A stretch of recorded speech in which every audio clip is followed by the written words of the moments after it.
कधी कधी काही गोष्टी दुर्दैवी असतात। परवा आमची एक लहान बहीण डॉक्टर संपदा मुंडे यांचा अतिशय दुर्दैवी अशा प्रकारचा मृत्यू झाला। त्या आमच्या भगिनीने आत्महत्या केली आणि आत्महत्या करताना त्याचं कारण देखील आपल्या हातावर लिहून ठेवलं। पोलिसांनी तात्काळ जे आरोपी आहेत त्या आरोपींना अटक देखील केली।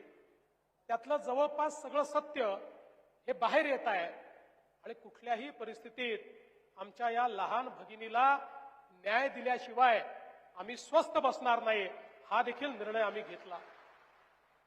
अलीकडच्या काळामध्ये प्रत्येक गोष्टीत राजकारण घुसवायचं अशा प्रकारचा अतिशय निंदनीय प्रयत्न या ठिकाणी होताना पाहायला मिळाला आणि काहीही कारण नसताना या ठिकाणी रणजित दादांचं, सचिन दादांचं नाव याच्यात घुसवण्याचा प्रयत्न करण्यात आला।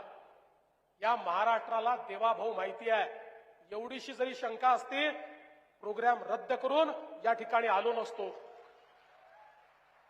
अशा बाबतीमध्ये विपक्ष पाहत नाही, व्यक्ती पाहत नाही, राजकारण पाहत नाही। जिथे माझ्या लहान भगिनीचा विषय आहे तिथे कुठलंही कॉम्प्रोमाइज मी करत नाही।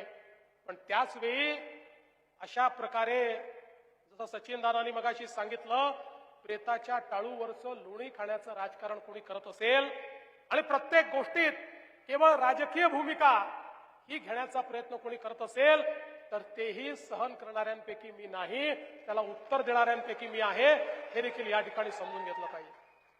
आणि म्हणून